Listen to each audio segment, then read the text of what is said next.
Hello everybody and welcome to our TGS 2015 presentation of Metal Gear Online, the online multiplayer mode for Metal Gear Solid 5, The Phantom Pain. We know that many players have been waiting a long time for info on MGO, so it gives us great pleasure to reveal for the first time ever an in-depth look at some of MGO's new features, including classes, mission types, abilities, and equipment.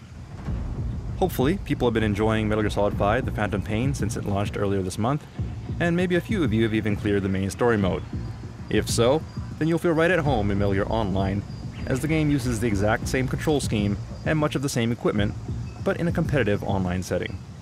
And as promised, MGO will go live and be free to download on October 6th for everyone who owns Metal Gear Solid 5 The Phantom Pain. So let's go ahead and start the game.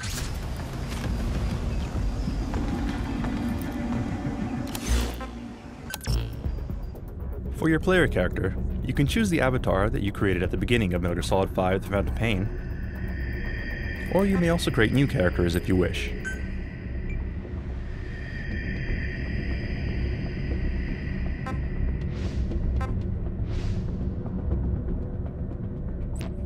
The character creation system is incredibly deep with many options, as you can see here.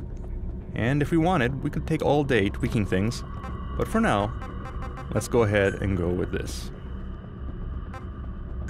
Next, you choose your character's specialty from the following three classes: Scout, Enforcer, or Infiltrator. So let's take a quick look at what each of these classes can do.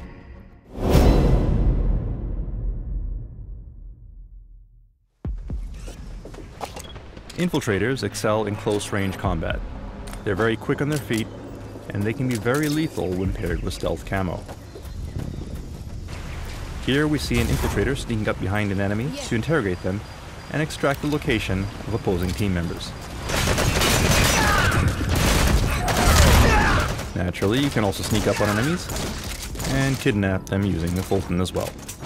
Long story short, if stealth is your thing, then the Infiltrator class is the one for you.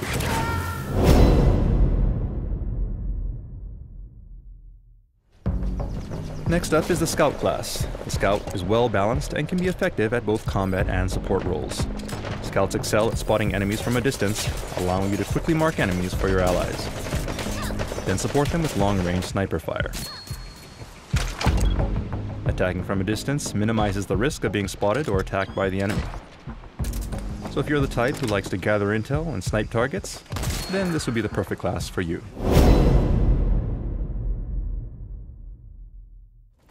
And finally, we have the Enforcer class. The Enforcer is a heavily equipped class that excels at combat. Enforcers have high stamina and excel at using a variety of heavy weapons. These guys are tanks who take a good amount of damage before going down, so it's perfect for players who prefer to dive straight into the enemy lines.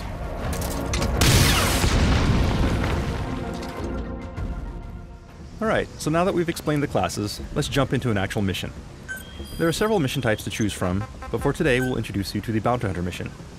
The premise is fairly straightforward. All you have to do is eliminate as many enemy players as you can. However, this rule set features some dynamic twists that make matches very unpredictable, enabling players to quickly turn the tide of battle with strategic play. At the top left of the screen, you can see the map, and next to it, you see the remaining tickets for both your team and the enemy's team. Whenever you kill or Fulton recover an enemy, a ticket is subtracted from their total. If the enemy's tickets are reduced to 0, your team wins.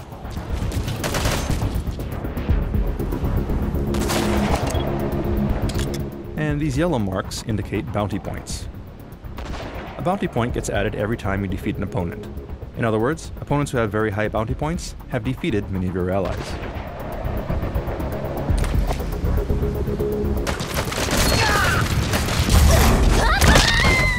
If you Fulton an enemy, rather than killing them, their bounty points are added to your team's ticket total. This means that if you defeat enemies that have a high bounty, you can quickly flip the balance of the match. Alright, so let's start the mission.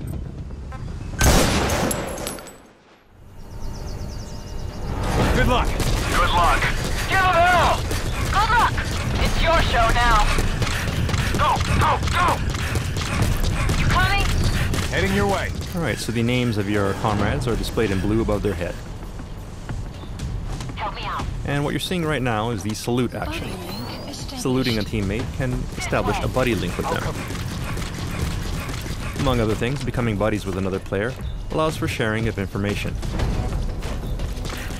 For example, you can see what your buddy is aiming at, as indicated by the blue laser you see on the screen. Aside from this, other actions can also be enabled as you build more camaraderie with your buddy. Split up.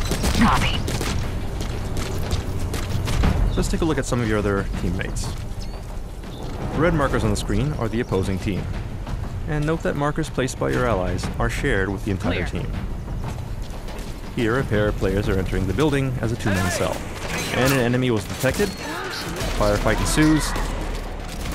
You spot a suspicious box, which was empty. And it turns out it was a trap because we have a sleep mine. And the enemy was actually in stealth camo and has now taken us hostage. But, as you can see, one of our teammates managed to score a sniper shot on the guy and save us. So thanks to our buddy there. Alright, so now we're going to take the view of the sniper. And we see some of our teammates down below. So let's see if we can lend them a hand. Let's scope out the area and see if we can provide some cover fire. Oh, but no, it's a dreaded plush snare. Anyone who looks at it is overwhelmed by its cuteness and will be unable to move, even if it's just through binoculars. That sniper's now disabled. But there's a nice shield dash by one of our other teammates. We'll go ahead and Fulton the enemy and take their tickets. You coming? And establish a new buddy link. Note that buddy links can be re-established and changed at any time. Right, and in the meantime, let's see what some of the other teammates are up to. Nope, and it looks like we ran into some enemies here. This is looking bad. I need cover! I'm heading to you. Nice stun, but it looks like we were hit by a Fulton cannon. There's no teammates around to save us. We're immediately removed from the field. Meanwhile, one of our infiltrators is making good use of stealth camo to capture and interrogate an opposing team member. This enables you to automatically mark opponents and share their location with the rest of the team. And on the bridge, we see our guys are being pushed back by our walker gear, but we're too far to offer support. In cases like this, you can use a bit of technology that may look familiar from the main game. What we did is we used a wormhole to instantly transport ourselves to our buddy's location.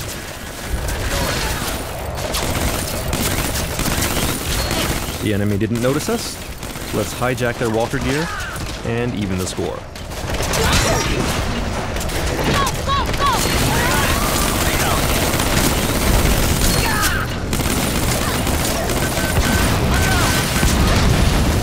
Alright, and our walker gear was hit. And it looks like it was that guy in the red beret from before. Marking him reveals that he has a huge bounty on his head. And our infiltrator was hit by a missile. But if we can Fulton this guy in the red beret before time runs out, we can instantly turn the battle around and win the match.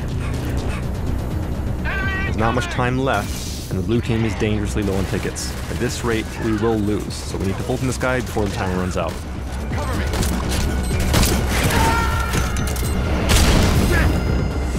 And we're hit by a stun grenade. That's not good.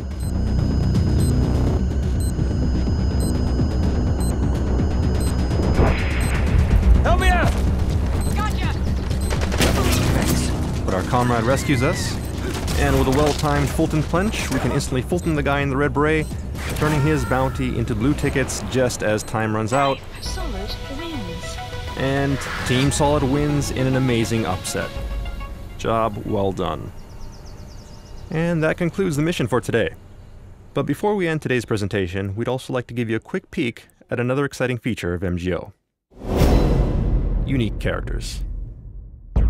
As teased previously, Ocelot is playable in MGO, and aside from being able to dual-wield revolvers, he can also use ricochet shots to hit targets that aren't in his direct line of fire, allowing him to hit enemies even if they're taking cover. Pretty good, huh? No, but wait, was that a remote-controlled arm? Yes, Snake also makes his appearance in MGO, complete with his bionic arm, which gives him various unique abilities, such as the ever-popular Rocket Punch. Well done, boss. Alright, and that concludes our TGS 2015 presentation of Metal Gear Online. Players can look forward to discovering other stages, mission types, equipment, and abilities for themselves when MGO goes live next month on October 6th. Metal Gear Online is the competitive multiplayer component for Metal Gear Solid 5 The Phantom Pain, and will be freely available for everyone who owns the game. So mark your calendar, and be sure to download the update when it goes live.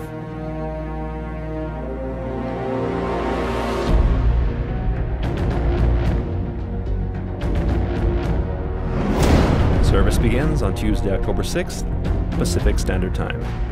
Use the remaining time to clear the single-player missions and brush up on your skills in preparation for MGO. Thank you for watching.